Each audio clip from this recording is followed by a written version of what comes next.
امر بالمعروف نہی عن المنکر کی حقیقت کیا ہے؟ کون سا منکر کس درجے کا ہے؟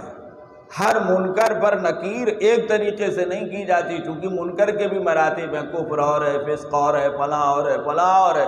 ان چیزوں کا جاننا اور سمجھنا کام کرنے والوں کے لیے ضروری ہے۔ اللہ تبارک تعالیٰ محض اس نے اپنے فضل سے پڑھنے پڑھانے کی توفیق دے کر ان کاموں میں لگا دیا، یہ اللہ کی بڑی نعمت ہے۔ اللہ ہم کو قدر کرنے کی توفیق عطا فرمائے۔ ہمارے بڑے جنہوں نے اپنی زندگیاں کھپا دی، عجیب عجیب باتیں فرماتے تھے۔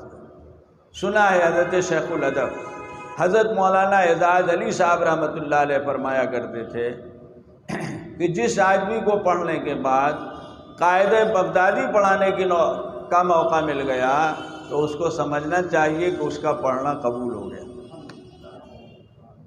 صوفیہ کہتے ہیں ایک نیکی کرنے کے بعد دوبارہ اگر اس کا موقع ملے تو سمجھو وہ نیکی مقبول ہو گئی۔ اللہ چاہتے ہیں کہ اس میں جو کمی ہوئی تھی اس کی تلافی ہو جائے، دوبارہ سے بارہ موقع دیتے۔ پڑھا 2-4 سال 6 سال جو بھی پڑھا، پھر اللہ نے اسی میں لگا دیا، تو اس کا مطلب ہے کہ اللہ نے ہمارے پڑھنے کو قبول کر لیا۔ بہت بڑی بشارت ہے، بہت بڑی بشارت ہے کہ اللہ نے نعمت دی۔ ٹھیک ہے حالات ہیں، ان حالات میں ہماری دنیا بھی اسی سے چل رہی ہے اور ہم کو کوئی پریشانی نہیں ہے، نہ پریشانی ہونی چاہیے، قطعاً نہیں۔ لاکھ کوئی کچھ کہتا رہے، یہ میں اس لیے کہہ رہا ہوں کہ آج کل اس طرح کی باتیں کہہ رہے ہیں لوگ، فتوے دے رہے ہیں، پکڑ پکڑ کے کہہ رہے ہیں علماء سے، تم تنخواہ لے کے پڑھاتے ہو، تم ایسا کرتے ہو، تم حرام کر رہے ہو، فلاں کر رہے ہو۔ ارے تمہاری حیثیت کیا ہے؟ لڑنے کی ضرورت نہیں ہے ایسے لوگوں سے، خود واردن الجاہل، لیکن بات بری ہے، اس کا کوئی اثر نہیں لینا چاہیے۔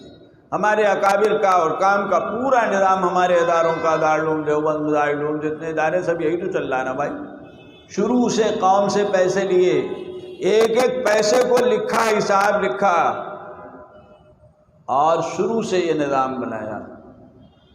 زبردستی بے تنخواہ خدمت نہیں لی جاتی، اور اب تو حالات ایسے ہیں کہ بے تنخواہ لینے سے، کام لینے سے انکار ہی کر دینا چاہیے۔ تنخواہ لینی ہو تو لو، نہیں تو پھر رہنے دو، چونکہ ایسا آدمی صحیح طور پر کام نہیں کرتا۔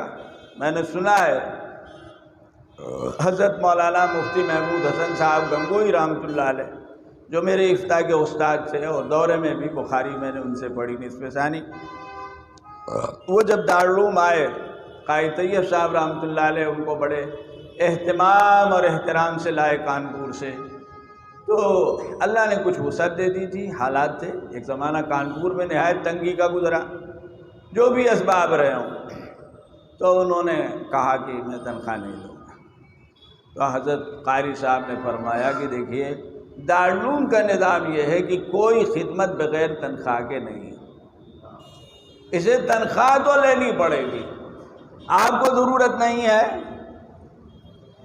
آپ جمع کر دیجیے، لیکن تنخواہ لینی پڑے گی۔ چنانچہ حضرت مفتی صاحب رحمۃ اللہ علیہ ہر مہینے کی پہلی تاریخ کو جاتے، دستخط کرتے، تنخواہ لیتے، اور ادھر وہ پہنچے نہیں، ادھر وہ بھی آ گیا رسید کاٹنے والا بغل میں بیٹھ جاتا، اور رسید کٹتی، کبھی بڑھا بھی دیتے، سب کو چائے پلاتے، پھر